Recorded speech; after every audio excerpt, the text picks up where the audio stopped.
What is going on, guys? Welcome back to your Lake Fork Guide. Hey, the Skeeter Owners Tournament is coming up, and today we're going to give you some top secret tips for tournament success at the 2021 Skeeter Owners event.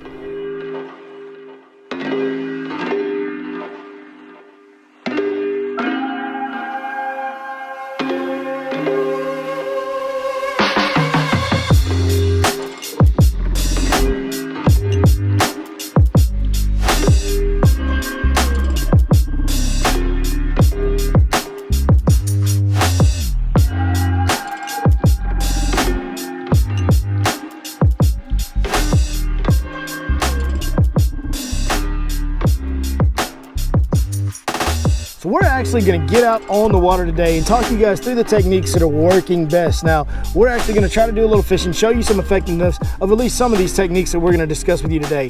One thing that's happening at Lake Fork right now is a lot's happening. It seems like there's a little bit of fish doing a little bit of everything, but there's not a whole lot of fish doing anything. The fishing's really spread out, and there's many techniques that you can use. There's guys going around throwing a frog, doing okay. There's guys going around fishing brim spawn, which we've talked about at length here recently. But what I wanted to talk to you about today was I wanted to pick like three techniques, three types or ways of fishing that you guys can go out and catch fish with in the Skeeter Owners Tournament that's going to be the easiest for somebody that's unfamiliar with Lake Fork, not in tune with it. These are going to be the easiest ways for you to just go out and catch fish. Now, one thing that I can't express enough, we're going to talk about finding vegetation. We're going to talk about finding the right offshore structure because they're not on everything. We're going to talk about finding the areas where shad spawn is still existent. That's really difficult for somebody who's not from here or doesn't get to fish out here a lot, unless you download the Fish Life app and subscribe to the Lake Fork Premium Package. Above everything that I tell you today, the easiest way for you guys to know exactly where to start your search and practice or the first day of the tournament, you know exactly where to find some good vegetation holding fish, you know exactly where to start on some offshore structure that's holding fish, you got to go to the Fish Life app. You get that Lake Fork Premium Package. It actually just updated last night, so it's brand new, whole fresh spots. Go check that out. I promise you, it is the most current and up-to-date, in-depth information that you can find on any fishing app in the world of bass fishing, and you will not be disappointed when you use it. So normally by the time the Skeeter Owners Tournament arrives, we're pretty much in summer patterns. Yeah, we have some shallow fishing still going on around the Owners Tournament typically, but that's typical. We have year-round shallow fish, residential shallow fish that live year-round, especially in areas that hold vegetation, underwater, aquatic vegetation, hydrilla, coontail, things like that. We've also got a ton of fish that are starting to group up in pretty big schools by the time the Owners Tournament comes around, and predominantly it usually gets one offshore. That's probably not going to be it could get one offshore. There are some fish out there, but it's just as likely as it could get one anywhere from 1 foot to 31 foot. There's just fish doing everything. And for that reason, we're going to talk to you about three different patterns that cover three different types of areas and give you three different depth columns. And hopefully that's going to give you the best chance. You pick whatever suits your needs best, roll with that, and hopefully that'll give you the best chance at success. You know, we've had such a delayed spring. Water temperatures are finally, as of today, right now, as of today is the first time that I've seen 80-degree water temps on Lake Fork. Now, the main lake hasn't reached 80 yet, but back in some creeks, where I am now, if you get back in the small pockets in here, there are some 80-degree water finally starting to make its presence known. That's the first time all year, and here we are in June. That's not normal for here, guys. That's not normal. I've seen the water temps reach 90 in May before out on this lake. Now, that's pretty extreme as well. But this is really strange what's been going on this year, and we can no longer blame it on the freeze. I keep hearing guys, well, the freeze really set us back. Man, no, it didn't. You know what? Yes, that was a crazy event, but the bottom line is the week after the freeze, we had 80-degree temperatures for a high a couple days, and the water temps were in the upper 40s, about 48, 49 degrees the week after the freeze. That's normal for February. We have just had a ton of cooler than normal weather. I can count on one hand how many days we've had that topped out in the 80s for a high throughout April and May. That's really, really strange. We've had just consistently cooler than normal weather. We've had a ton of rain come in the lake, which has probably helped keeping the waters down. And my goodness, that has thrown us another curveball. Speaking of the rain, man, it has really kept these fish from getting grouped and consistent on anything. The water column keeps changing so much, from water temperature to water color to water height. The lake rises, then they open the gates and it falls, and there's been a lot of that going on, and it's possible that some of that will be going on this weekend during the owner's event. But despite all that, it is early June, and it's really fishing like early to mid-May is what it's fishing like. If you added all the rain factors and the difficulties we've been throwing, it's about early to mid-May patterns. So let's get into the patterns that are working right now. You know, the first one that I want to talk about, and this one's probably the easiest one for anybody. If you're a beginner, if you've never fished Lake Fork, this is going to be the easiest one. The one key component is you have to find vegetation. It's not all over the lake anymore like it used to be, so you have to be in the areas that contain the good underwater aquatic vegetation, hydrilla or coontail, and in those areas that have that vegetation that are holding fish. Again, use the Fish Life app. It'll point you right to several areas that have that vegetation and are currently holding fish. But weightless plastics are going to be probably the easiest way to go out here and get some bites, especially when you're talking about being successful in a tournament. You can catch an over on weightless plastics right now around shallow grass. 100,000%, very doable. But for sure, you're going to catch some unders. And the more unders you catch, the better your odds are of catching one that's just barely under the slot and weighs the right amount to get you a good shake. You may even do it 4, 5, 6 times in a day if you really get it going good. But the weightless plastics are definitely going to up your bites, and they're going to help you key in on those 2-pound fish that you need to go catch checks under the slot. My preferred weightless plastic is going to be a wacky worm. So I'll tell you what, how about we go fishing for a little while and I'll show you exactly how I'm throwing this wacky worm and see if we can't catch one or two. All right, guys, I'm going to talk to you about how I'm fishing the wacky worm. Making our way into a good section of grass. There's a really good section of healthy coontail grass in the back of this flat that I'm in right now. And basically, you're just going to throw it out there. And in the shallow water, you don't have to wait too long for it to sink, but you have to give it some time to sink because it's a weightless plastic. Then I'm going to feel for the bait. That's the first thing I'm going to do is feel for the bait. Okay, there's no fish there. If there's a fish there, I'm going to go ahead and set the hook. If there's not, we're just going to twitch it up. There went one chasing right there, so I'm going to try and get this wacky worm right on top of him. Good cast. Put it right where he jumped. Let it sink a little bit. Feel, no fish. Shake, shake, shake. Let it fall again. Feel, no fish. Shake, shake, shake. Now, a key component of this is going to be when you pull up on that bait and there's still some grass, or you're hung up in some grass, your wacky worm's kind of caught on some grass. All right, so right here I got a little bit of grass, not much, but I'm just holding light tension. If you don't feel any movement at all, man, that's not a fish. A fish is going to move some with it, especially this time of year when the water's warm and they're feeding like they are. So I'm going to just ease up. Okay, there's nothing there. I'm going to shake it on that grass, snap it off that grass, and I actually hit a piece that was topped out there, but all you gotta do is just snap it to get it to come off that grass and then let it fall and resume the same retrieve. But it's a really simple bait to fish. You just let it fall and you just shake it up, let it fall again. And what you're really looking for is the sections of water that you can find that have the good, healthy, under the water submergent vegetation. Those are going to hold more fish. Fish are going to feel better in there. It's going to draw more bait fish. It's putting off that oxygen in the water, giving those bait fish a lot of cover and collecting a lot of algae for those bait fish to feed on as well. That's the key component though, finding those grass flats that have that good under the water submergent vegetation. Hydrilla and coontail are the two you're going to find in Lake Fork. In fact, we'll just scoop some coontail up right here while we're right by it. See if we can get a hold of a piece of it.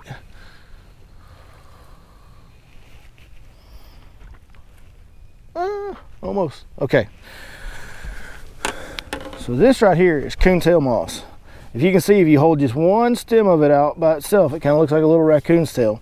But that's coontail moss right there. You know, for this wacky worm, the setup I'm throwing it on, I'm using a Lew's Tournament MB. It's an old discontinued Lew's reel, but a Hypermax, probably the best reel I've ever thrown for throwing weightless plastics. A Lew's Hypermax is the best one. A little more expensive. This one's a little more affordable, but I always like to use high-speed gear ratios on my weightless plastic because I'm really, if you see, I'm not imparting any action with the reel. I'm just picking up my slack, shake the bait, pick up my slack, and the only time I'm turning the reel handle is when I'm picking up my slack or I'm reeling a fish in. So there's no reason to not have a high speed gear ratio reel. So I really like to have a 7.5 to 1 Hypermag is like my favorite weightless plastic reel. The rod I'm throwing it on is a 6.9 medium action 6-inch Lux series. It's a good light and sensitive rod. It's really got the right bend though. You really got to have that medium action rod. That's going to make casting this bait, especially if there's any wind, it's going to make casting this bait so much easier. So get you a medium action rod. And I like to throw it on 12-pound fluorocarbon line. You can go up to 15 and still cast it okay, and that is going to give you more power. But man, it's such a light finesse action. I really feel like the 12-pound line gives the bait a better action, and it also does make it easier to cast, especially on windy days. As you're seeing shots of right now, the hook that I'm using is a Gamakatsu Finesse wide gap weedless, size number 1, not 1/0, but size number 1. That's the right size, and there's a big difference. For whatever reason, that 1/0, the keeper always comes undone on the 1/0, but on the number 1 size, it stays put really, really good. But that's the best wacky worm hook I've ever found, man. I really love that hook. I've caught up to 12-pound bass on that hook. It handles the bigger fish really, really well, and it's really, really my favorite wacky worm hook that I've been able to find. And this is something we do here a lot on Fork. You know, as we discussed, Fork is a tough pond, and finesse fishing can be a key component. And right now there's so many fish scattered around doing different things. If you can find one of these grass flats where they're actively chasing shad, and we're here in the middle of the day right now, they don't seem very active, but I can tell you, if you come in here in the mornings or the evenings around this grass flat, man, they're busting shad. They're getting after it. If you throw these weightless plastics around, you're gonna catch them. And you can throw other weightless plastics. You can throw a fluke style weightless plastic, you can throw a Cinco, and they'll catch them as well. I know Zach's son Dylan came in this exact area the other day with a fluke and did really well on it, even caught like a 7-pounder. So there are some big fish still up shallow on Fork right now. You can catch overs in 1 foot to 30 foot on Lake Fork right now. There's a little bit of everything going on, and not a whole lot of anything going on really is what's happening. You know, I just pulled in here and these fish seem pretty inactive right now. But that's pretty much how I fish a wacky worm. It's a pretty simple deal. You know, with that medium action rod, you can go ahead and set the hook like you normally would on any other bait. Just know if you get a bigger fish on, you know, these unders that we're targeting for this tournament, you can go ahead and just reel them in, don't worry about too much. But if you do happen to hook a bigger fish on it, which you can, like I said, Dylan just caught a 7-pounder in here in this exact area, you're gonna have to make sure you take your time. Turn your drag back, thumb the spool, do something, give that fish some line, because on 12-pound line in vegetation, if a big one goes to running and you try to horse them, it's gonna break you. So just be careful if you get a bigger one on. Other than that, man, it's a really simple technique. Probably the most bite getting technique that I know of on Lake Fork right now. And hopefully it'll help you guys have some success this weekend. Like I said, these fish seem to be pretty inactive in here at the moment. So I'm just gonna wander around this grass flat and see if I can't pick up a spare bite or two for you guys to kind of confirm what we're talking about. And if we don't get it here, we'll run to one more area and try it, and then we'll move on. Here we go. There we go. That's a little tiny one there. That's a little bitty tiny one there. We done gone to the nursery. No, but that's what I'm talking about. These finesse plastics are gonna catch smaller fish. If you want to consistently catch checks on Lake Fork, you've got to kind of target smaller fish. Now, some of the biggest fish I've ever caught have been on weightless plastics on Lake Fork, no doubt about it, even double-digit class overs and such. But for tournaments to be consistent, it's not realistic to think you're going to come out here in the Skeeter Owners Tournament and catch 3 or 4 overs. But you can show enough cash 5 or 6 checks on an under if you really dial in on it and get after them and catch good numbers. And like I said, you come in these areas early in the morning or late in the day, and just even little windows throughout the day, they'll really go to feeding on the shad that are in here, and you can definitely catch you several money-making fish on a wacky worm. You know, one last thing on the wacky worm, as far as color selection goes, don't overthink it too much. You know, basically the green hues are what I'm going to use. If it's dark and cloudy, I'm going to be using like a straight green pumpkin's a really good color to use when it's dark and cloudy, or a green pumpkin candy, something like that. When it's bright like it is today, I like to use watermelon based baits with sparkle in them, some type of sparkle. My personal favorite is probably watermelon red magic. That color's been really good. It's a color I'm using right now. Have a lot of faith in that. Or Cali Magic Red. If you're using the 6-inch Divine Shaky Head worm, it's going to be Cali Magic Red. But a watermelon red, a green with red, and the magic, which is gold and silver flake, seems to work really, really well out here. Well, the fish just don't seem to be very active in here. Again, this has been kind of an early and late spot. We're right here at noon, 1 o'clock, right in the middle of the day. So the fish aren't as active. You could grind out some more bites if you really buckled down in here, I'm sure. But right now we're gonna run across the way so we can find a little more active fish in a pocket down the creek a little bit. Has the same kind of setup, just a nice grass flat just like this one. So we'll go see what we can do there.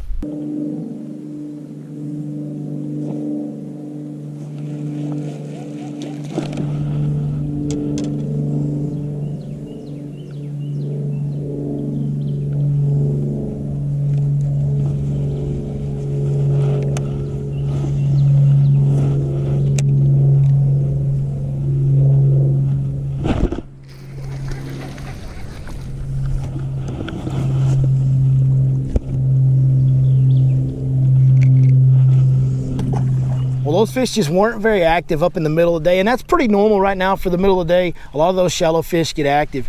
Speaking of that, if you're going to fish in the middle of the day, once you get to about 10:30, 11 o'clock, really even maybe 10 o'clock, depending on the day and the weather, man, you really ought to take some time to go offshore.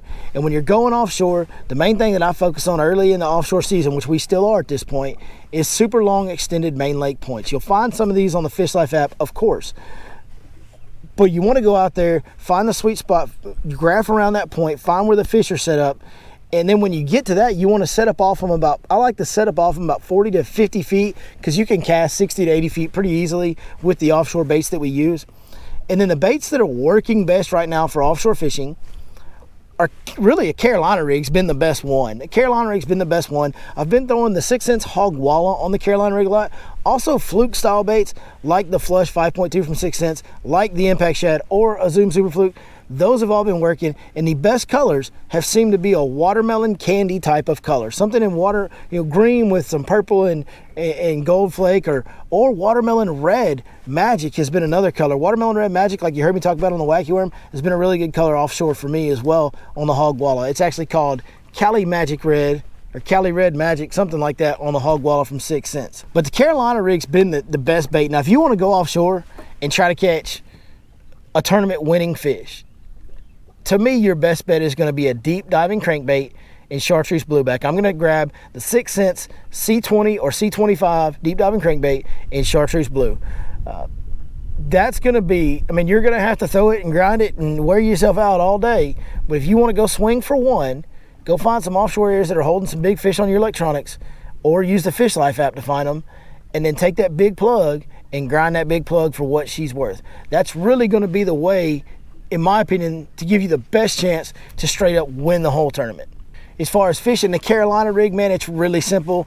I'm like I said, I'm graphing the fish, trying to set up 40 to 50 feet off them, throwing past them. I drag it up to about where I think the school is. Once I get near the school, I start kind of snapping it. I'll actually take the Carolina rig and snap it and pop it. And I'm trying to get that bait, especially with that fluke style bait, I want that bait to dart and then flutter down, and then dart and then flutter down. Really trying to give it a different action. One thing about Lake Fork and all the pressure we got, a lot of times you got to do something a little bit different to get those fish to go ahead and trigger and bite. So when you're fishing that Carolina rig offshore, try snapping that thing. Deep crankbait, man, it's pretty simple. You throw it out there as far as you can. You got to have the right gear. You got to have, I throw an 8-foot rod that's heavy with a moderate tip, throw it far as I can, and I get that rod down in the water and I just go. And you go and you go and you go, and you really want to get that crankbait down there where you can feel it bumping around on the bottom, contact at the bottom, creating deflections, which are going to cause you reaction bites. You can also throw a Magnum shaky head or a big 3/4 ounce jig out there. I'm using the 3/4 ounce hybrid jig. I'm using crawfish drone. I've also been using I can't remember what it's called, Mexican craw or Mexican something or another. It's got some chartreuse and purple in it. I've been using those two colors on my hybrid jigs, 3/4 ounce hybrid jigs, getting a few bites on those. Then on the Magnum shaky head, I'm using the 5/8 ounce shaky head, the 6 cents Divine one, and I'm pairing it up with a Smash Tech Magnum crawler, and I'm throwing that in, again, a watermelon red or watermelon red magic. It's actually a custom pour color that's not in production, but watermelon red or watermelon candy will work on those big straight tail worms on that shaky head as well. Now the third way, which might be the rarest one right now, and it's probably the hardest to land on, and it's only in a short window. It's a morning thing only, but we do still have, I think it's shad spawn. I don't really know that it's so much shad spawn as just shad gathering on shallow windblown areas in the morning. But the birds are the whole key, man. The birds are the whole key. If you see a bunch of birds lined up on a windblown bank, holy cow. It happens fast. Right now we're getting a lot of sand bass mixed in with those schools, so we're catching a lot of sandies. If you pull up there and you see the birds lined up, you start catching sandies, don't be discouraged, just keep catching them. There's green ones in there with them, and you're liable to catch any size of fish in that. You can catch you a good under, you might catch you an over, and really the key bait for me lately has been the square bill on that. I'm also throwing topwater. I'm throwing the Catwalk from 6 cents as my topwater bait. I'm also throwing a 6 cents Provoke jerk bait, but really the Mini Mag 3.8 square bill and the Crush 200 series square bill have been the two baits that I've been throwing the most on that shad spawn, shad gathering thing. Like I said, I'm not seeing the shad actually spawning like we were earlier in the year, but everything else is the same. The birds are there, the wind's there, the bite is fast and furious. A lot more sandies mixed in than there was earlier, about the only difference as far as the catching goes. And again, if you want to find, I think we do still have at least one spot that's been pretty consistent with a shad push. Every morning that there's wind on this spot, there's been a good shad push and a good bite where you can go catch numbers of fish early. And we only got one of those left on the Fish Life app. But the one thing about that is you got to keep your eyes open when you're headed out in the morning. And if you see birds lined up on a windblown bank and they're sitting there on the shoreline feeding, stacked up like they're ready to feed, you got to go over there. We're still in that time of year where you have to stop on that because it's probably going down in a big way. Well, I hope some of these techniques really help you guys. Like I said, we didn't go into the bluegill spawn. I've covered that in depth here lately on the channel. That is definitely still a viable pattern. That's still going on. So if you've seen some of those videos, you want to pursue that bite, don't be shy to do that. That's definitely still happening as well. But I do hope that these techniques and tips help you guys. I hope all you guys, I know all of you can't cash checks that are going to watch this, but I hope you all do. It'd be awesome if you could. Overall, how the lake's fishing, man, it's a good thing that it's the time of year it is with all these adverse conditions and inconsistencies, really inconsistencies, not adverse condition, but inconsistencies that we've had in the water column out here. There's been a lot of changing in the water column. It's really hard to get dialed in. The fish seem to be, like I said, there's a little bit of fish doing a whole lot of things and not a lot of fish doing any one thing is kind of what it feels like. What's it going to take to win this event? This is a hard one for me to put my finger on. You know, it's Lake Fork, so somebody's probably going to catch a 10-pounder. But the fish don't weigh a whole lot right now. They're definitely post-spawn. They're definitely light on weight compared to normal. And overall, if they were grouped up better, I'd say, oh yeah, I mean, we could have another Skeeter Owners tournament like we did when they were grouped up really well. And you know, you guys that participated in it a couple years ago, y'all caught like 30-something overs. It was ridiculous. It was insane how many overs came in. I do think guys are going to catch overs for sure. It's Lake Fork and it's this time of year. Like, we're going to have some big frame long fish come in. I don't think the weights are going to be as high on the overs, and I really don't think there's going to be as many as one might hope for in an event this time of year at Lake Fork. I think the over numbers are going to be a little bit down from normal. But I could be, and I sincerely hope that I'm wrong. I hope it's an absolute jack fest and you guys are just stroking them and everybody's having a ball, and it could be. Who knows? We're finally getting some warm weather, some sun, and some warmer water leading up to this event here in a couple days. So it could turn the bite on. And man, Lake Fork, if there's one thing I know about it, you never know what tomorrow has in store on this pond. That's what makes it so... God dog it, got bugs all over me. Dang spider. How's a spider get on me in the middle of the lake, folks at home? That cormorant's in that nest up there laughing at me. Y'all hear it? Dang cormorant laughing at me. I don't like him. Lost my train of thought. If there's anything that I know about this lake, you do not know what tomorrow has in store. It can turn on at any time, and when this lake turns on just a little bit, it can show you some things that you just don't see anywhere else that you go bass fishing in the world. It's a really, really special lake.